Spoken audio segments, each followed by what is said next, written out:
Happy Monday, everyone. We are kick-starting off this week with some strength work. We have some birthdays coming up this week, and it's coming up to the end of the month, so we got some cool stuff coming your way. But first things first, let's get this strength stuff going for the week, get you guys going the right way. To get us going today, we don't have very much of a warm-up today because we're just going to get ourselves right into it because it is going to take a little longer to work through that work set. So our warm-up is going to be pretty steady. We have a dynamic triangle of 3 to 5 per side, Sumo good morning for 5 into a windmill for 3 to 5 a side, and a bridge pullback for 5 at 5 to 10 seconds in terms of that contraction, that pull. You'll hit that for 2 to 3 rounds, and then after that, you're going to just kind of practice your work set, make sure you're comfortable with the loading you're going to use in today's work set, and if you need to warm anything up specific, please focus on that, maybe some squatting and or focusing on getting those legs kind of moving around. Now the work set today, again, is following that same format, so that 4 to 6 rounds. We have a couple single leg kind of movements today, plus it could be some single arm movements as well. So if you're looking at some of these single leg and or arm movements, if you have one dumbbell, give yourself that 10-second transition, all right? It's not gonna add a lot of time to the work set, but it will allow you some time to not feel so rushed in getting turns of setup on the other side before you start those reps again. So if you need to use that 10 seconds, take it. It makes a world of difference in terms of prep and getting ready. So our work set today, we start off with our Dumbbell Single Leg Rtl for 60 seconds. You'll do 30 seconds per leg, preferably again with that 10-second kind of transitional phase in between. You can load that or not, it's up to you. If you want to load it, you can load it and or do it empty-handed. Depends on how comfortable you are with the movement. You're going to rest 30 seconds, and then you're going to do a dumbbell shoulder press for 60 seconds.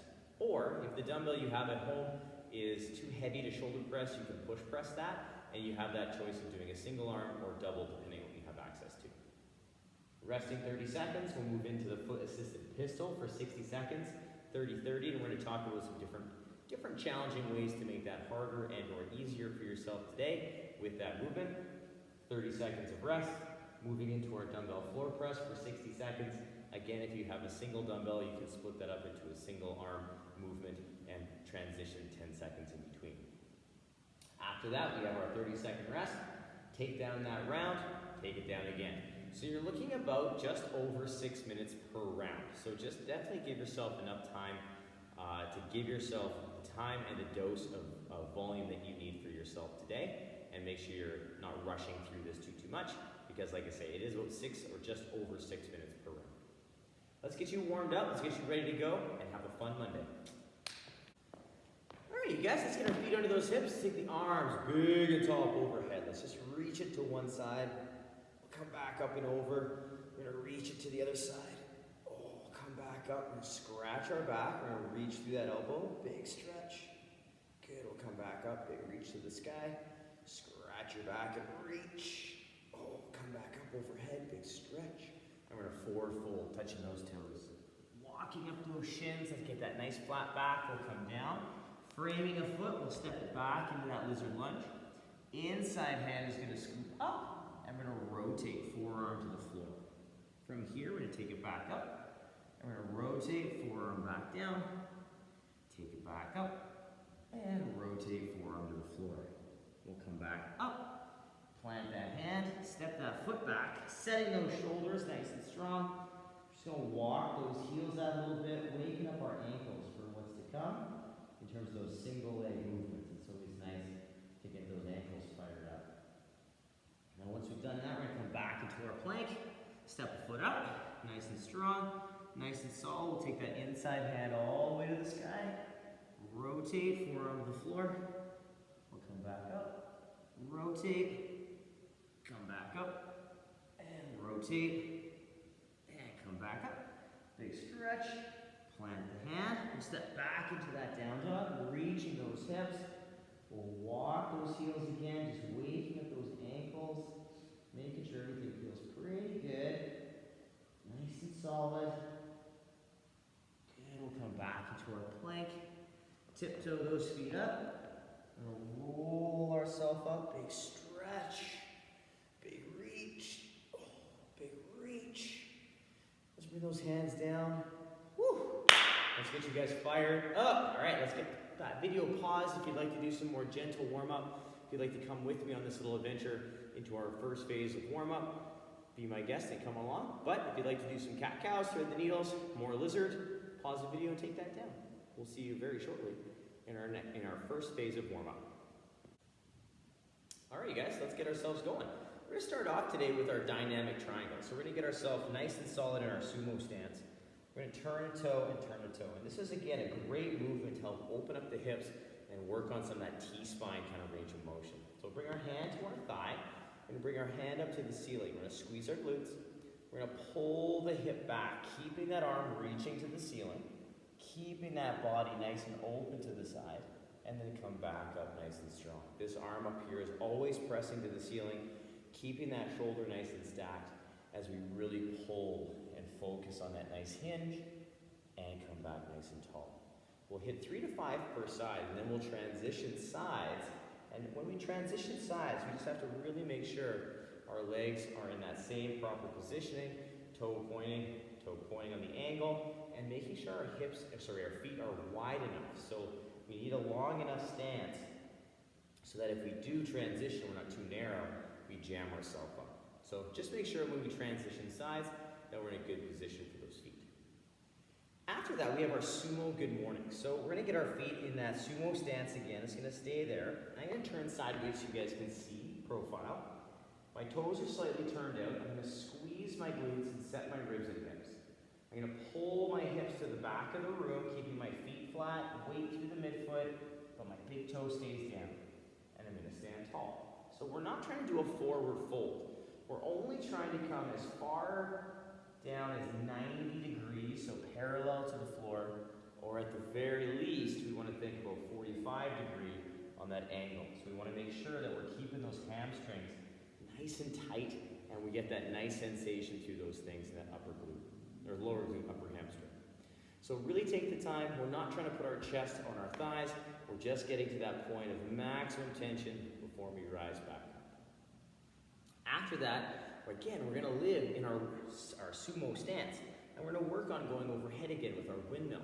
And this is a movement that if it's getting easier with that rotation and keeping the shoulder in place, you can load this lightly as long as we're keeping the shoulder in a good position. And by a good position, I mean as I pull my hips back and I start to rotate, my shoulder moves with my torso. It doesn't move on its own. So we have to really focus on making sure that that arm is stable and strong and moving with the body. So what we're gonna do is we're gonna pull the hip back, we're gonna rotate low rib, reaching up to the ceiling, keeping that shoulder in good position, and then we're gonna come back up, nice and steady and strong.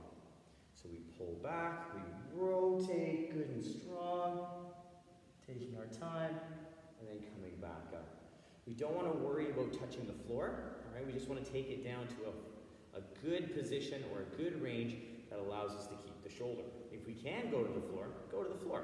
But I don't want you to think that that has to be where you go, especially if your body's contorting itself to get there. Focus on those positions and most of all that shoulder. Our last exercise is going to charge up the hamstrings. We're going to lay down for a second. So we're going to get ourselves laying on our backs, and we're going to charge up those hammies again. So we're going to get our heels just outside our fingers. From here, we're going to kind of loosely press into the floor with our hands to kind of open up the chest a bit. We're going to pull the ribs in. I'm going to pull my hips up off the floor, keeping those ribs pulled in. I'm going to transition my weight to the balls of my feet, and I'm going to pull my heels back. So it doesn't look like I'm doing much, but I can really feel that in my hamstrings. And then to ease out of it, I'm going to shift the weight back to my whole foot, and then ease out of that position. So what we want to think about again is not pushing into the toes, setting those ribs, setting that nice solid bridge, and then shifting the weight into the balls of the feet. Not pushing, but just shifting the weight so the weight transitions from the back of the foot to more of the mid-front. When we get there, we want to think about that action of that foot pulling back, but it's not going to move anywhere because it's still in contact with the floor. But what you're going to feel is you're going to feel that hamstring kick on and just say hello. So what we want to make sure is that we're challenging that contraction but we're not squeezing so hard that it goes to cramp. So I want you to pull, feel that contraction, but I want you to ease out of it and just build to your tolerance at the moment you are at right now. So don't go beyond, just focus on where you're comfortable or slightly uncomfortable, all right? Working to that edge of that pullback. So as a quick recap for our first kind of portion of our warm-up, we have our dynamic triangle for 3 to 5 aside, sumo good morning for 5, windmill for 3 to 5 aside, bridge pullback for 5 at a 5 to 10 second contraction pull, 2 to 3 rounds, take that down, rock it, get those things fired up, and we're gonna move into a couple practice rounds for you guys to get prepped for your work set. So before we start with the movements in the work set, what I'd like you guys to do is give yourself 1 or 2 maybe practice rounds. And these practice rounds, I'll put like a demonstration, or sorry, an example of it on the bottom of the workout description for you guys, so you guys can see what I mean by that. And it's just gonna give you guys a chance to warm up to these movements in our work set. But it's gonna be very similar, if not the exact same movement that you're gonna practice. So our first movement in our work set is a single leg RDL. So these are always nice to work on that single leg balance and start pulling these things in unilaterally. So what we're gonna do though today is we're gonna keep our foot down in a tripod position. When we load this, we can choose to load the leg that is doing the kickstanding, we can choose to load the leg that's doing the work, or we can choose to hold the dumbbell in the center to really help focus on keeping us balanced. It doesn't matter where you hold the dumbbell. What I want you guys to focus primarily on is your hinging position and this hamstring and glute. But each different position of the dumbbell is going to give you a slightly different feel to the movement. So like I said before, neither is better nor worse. We want to experiment with all of these over the course of our time in our training, but I want you to do the one that's going to give you the best hinge and position the hamstring.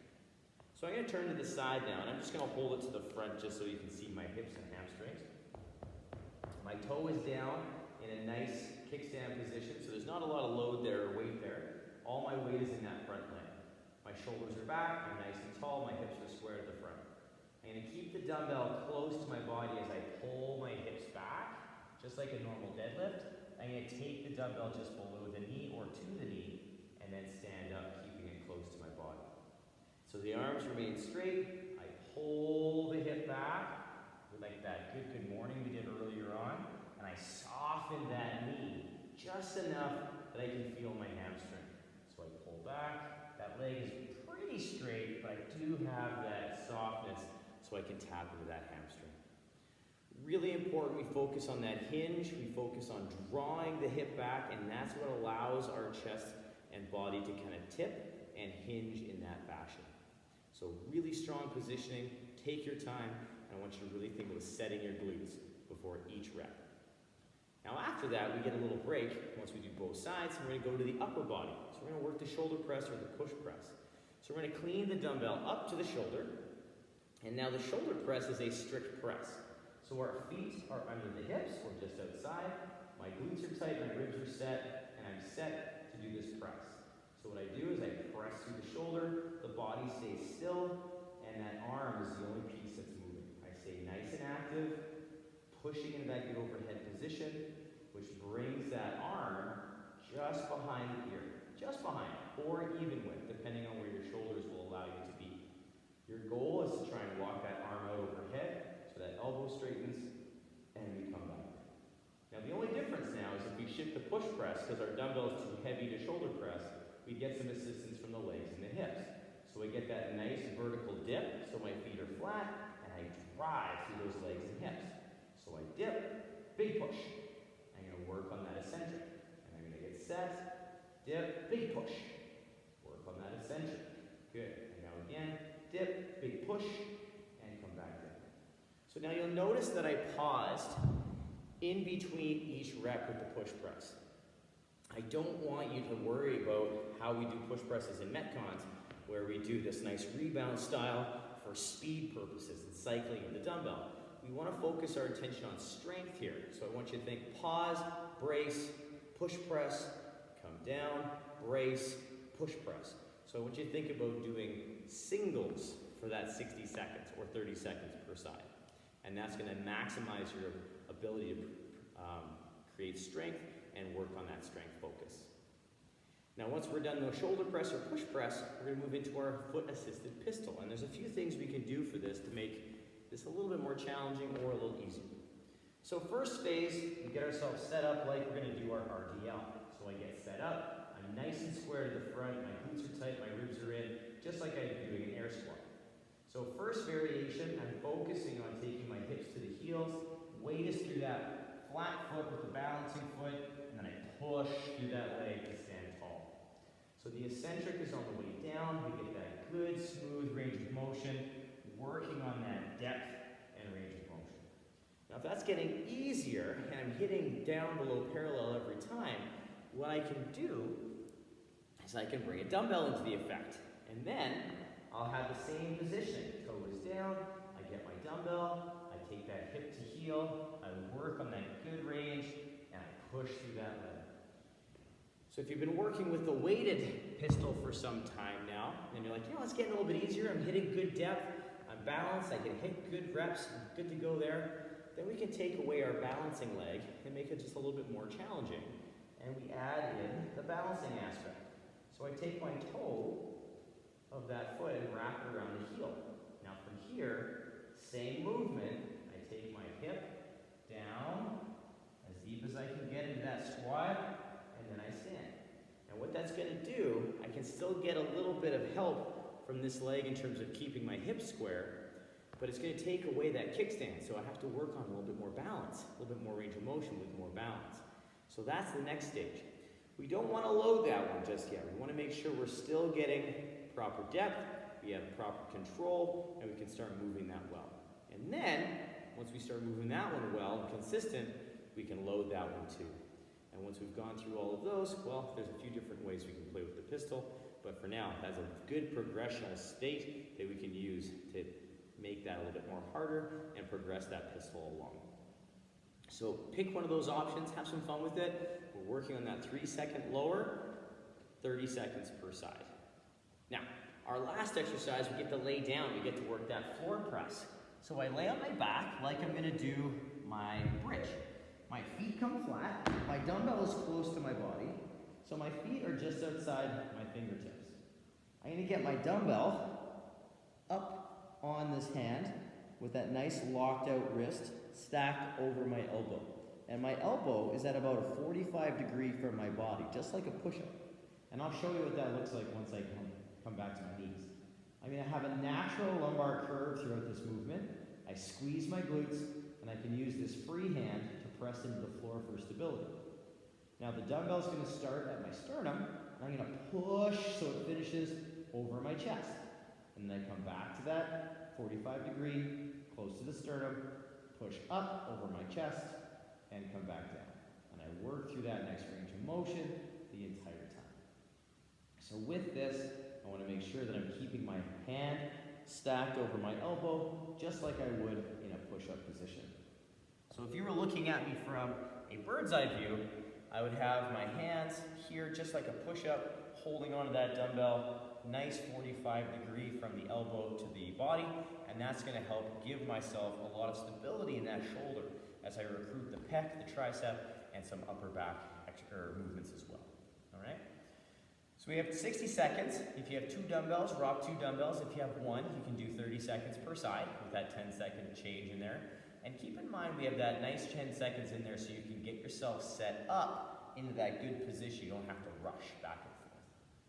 So once you're done that, we have a 30-second rest, and we go back to the top of the list and start with that single leg RDL again. And we hit that up for 4 to 6 rounds. So as a quick little recap, we have a dumbbell single leg RDL, 60 seconds, 30 seconds per side. Then you 30-second rest, dumbbell shoulder press for 60 seconds, or push press, depending on what you have access to with your dumbbells. 30-second rest, foot assisted pistol, one of those variations I showed you. 30 seconds per side with that 10-second transition. And then we have 30-second rest, dumbbell floor press for 60 seconds, rest 30 seconds. Now each of these movements has a 3-second eccentric, so that's the lowering phase of our movement. So try and stay as true as you can to that tempo to really help build that control and own that movement. So it's going to be a really fun little day, you guys. I hope you have fun with it. It's tough, it's challenging, but enjoy it, work for quality, and own that tempo. It's gonna be a good challenge for you guys and build a lot of strength there. As always, work for quality, have fun. We'll see you tomorrow for a couple birthdays. It's gonna be a good week, you guys. See you later.